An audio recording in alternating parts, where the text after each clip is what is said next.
ಪಟ್ಟಣದ ಶಾಸಕರ ಗೃಹ ಕಚೇರಿಯಲ್ಲಿ ಉಚಿತ ಸಾಮೂಹಿಕ ವಿವಾಹಗಳಲ್ಲಿ ದಾಂಪತ್ಯ ಜೀವನಕ್ಕೆ ಕಾಲಿಡುತ್ತಿರುವ ಜೋಡಿಗಳು ಹಾಗೂ ಅವರ ಪೋಷಕರಿಗೆ ನೂತನ ವಸ್ತ್ರ ಮತ್ತು ಸೀಮೆ ಹಸು ಖರೀದಿಸಲು ನಗದು ಹಣ ವಿತರಿಸಿ ಮಾತನಾಡಿದ ಶಾಸಕ ಸುಬ್ಬಾರೆಡ್ಡಿ ಅವರು, ಬಾಗೇಪಲ್ಲಿ ಹಿಂದುಳಿದ ಪ್ರದೇಶವಾಗಿದ್ದು ಬರದ ಕಾರಣ ಆರ್ಥಿಕ ಸಂಕಷ್ಟಕ್ಕೆ ಒಳಗಾಗುವ ಹೆಚ್ಚಿನ ಪೋಷಕರು ಅನಿವಾರ್ಯವಾಗಿ ಸಾಲ ಮಾಡಿ ತಮ್ಮ ಮಕ್ಕಳ ಮದುವೆ ಮಾಡುತ್ತಿದ್ದು, ಇದು ಮನಸ್ಸಿನ ಮೇಲೆ ತೀವ್ರ ಪರಿಣಾಮ ಉಂಟುಮಾಡಿತು ಎಂದರು.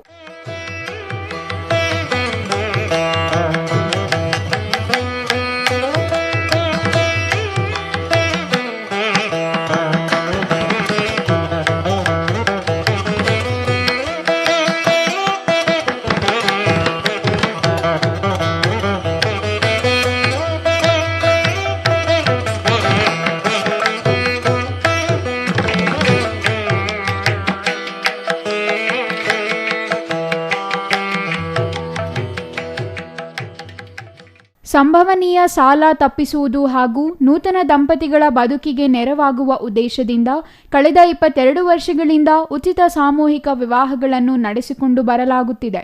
23ನೇ ವರ್ಷದ ಉಚಿತ ಸಾಮೂಹಿಕ ವಿವಾಹಗಳು ಡಿಸೆಂಬರ್ 6ರಂದು ಗಡಿದಂ ಪುಣ್ಯಕ್ಷೇತ್ರದಲ್ಲಿ ನಡೆಯಲಿವೆ. ಕಳೆದ 22 ವರ್ಷಗಳ ಉಚಿತ ಸಾಮೂಹಿಕ ವಿವಾಹಗಳಲ್ಲಿ ಸುಮಾರು 8,000 ಜೋಡಿಗಳು ದಾಂಪತ್ಯ ಜೀವನಕ್ಕೆ ಕಾಲಿಟ್ಟಿದ್ದಾರೆ.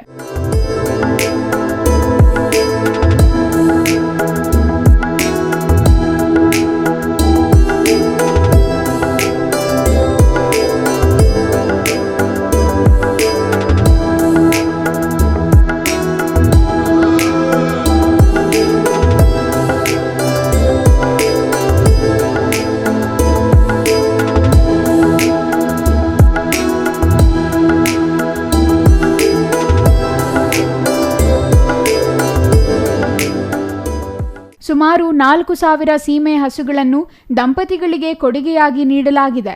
ಕಳೆದ 25 ವರ್ಷಗಳಿಂದ ಸಮಾಜ ಸೇವೆಯಲ್ಲಿ ತೊಡಗಿರುವ ನಾನು ಕ್ಷೇತ್ರದ ಜನತೆಯ ಆಶೀರ್ವಾದದಿಂದ ಸತತ 3 ಬಾರಿ ಶಾಸಕನಾದ ನಂತರವೂ ಸಾಮೂಹಿಕ ವಿವಾಹಗಳನ್ನು ಹಾಗೂ సేవా ಕಾರ್ಯಗಳನ್ನು ಮುಂದುವರಿಸಿಕೊಂಡು ಹೋಗುತ್ತಿರುವುದಾಗಿ ಹೇಳಿದರು. అందరికీ నమస్కారం సార్. ఈ పొద్దు మీతో ఎక్కడ పిలిచిన విచారము మేము డిసెంబర్ 6వ తారీఖు శుక్రవారం నా పొద్దు చేసే పెళ్లిళ్ళకి బట్టలు కాలుంగరాలు సీమాకు అడ్వాన్స్ ఇచ్చేదానికి మీతో ఎక్కడ పిలిచిండేది.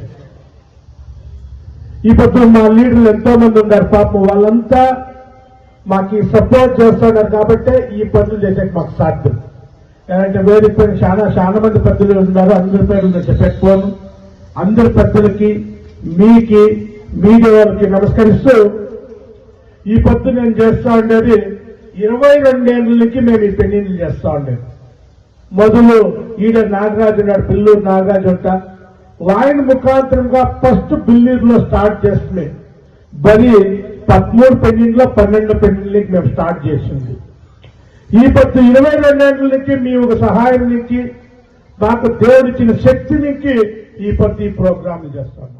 ನನ್ನ ಸೇವಾ ಕಾರ್ಯಕ್ರಮಗಳಿಗೂ ರಾಜಕೀಯಕ್ಕೂ ಸಂಬಂಧವೇ ಇಲ್ಲ. ಈ ವರ್ಷದ ಉಚಿತ ಸಾಮೂಹಿಕ ವಿವಾಹಗಳಲ್ಲಿ ವಧೂವರರ ಜೊತೆ ಅವರ ಪೋಷಕರನ್ನು ವೇದಿಕೆ ಮೇಲೆ ಕುಳಿತುಕೊಳ್ಳಲು ಅವಕಾಶ ಕಲ್ಪಿಸಲಾಗುತ್ತದೆ. ಬೆಳಗ್ಗೆ 9 ಗಂಟೆಯಿಂದಲೇ ನಿರಂತರವಾಗಿ ಊಟದ ವ್ಯವಸ್ಥೆ ನಡೆಯುತ್ತದೆ ಎಂದರು.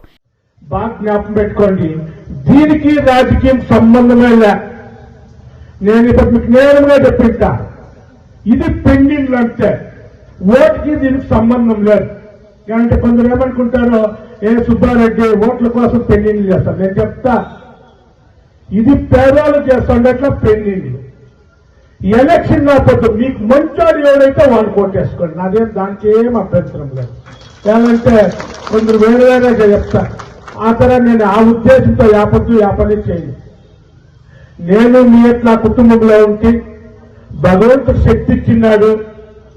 ఒక అంతమంది పెళ్లిళ్ళు చేస్తే ఆ భగవంతుడు మంచి చేస్తాడని నేను పెళ్లిళ్ళు చేస్తానని వినా దీంట్లో ಯಾವುದೇ ఒక రాజకీయం లేదుంటా నేరుగా మీకు చెప్పేకి ఇబ్బంది ఇష్టపడతా ఉన్నాను. ಈ ಸಂದರ್ಭದಲ್ಲಿ S Sheela, SN Subbareddy, doctor S Amrutha, Bhagyamma, Suryanarayana Reddy, Ramakrishna Reddy, Saraswathamma, Narasimhappa ಮತ್ತಿತರರು ಹಾಜರಿದ್ದರು. ಆರ್ ಗಣೇಶ್, ಸಿಟಿವಿ ನ್ಯೂಸ್, ಭಾಗ್ಯ.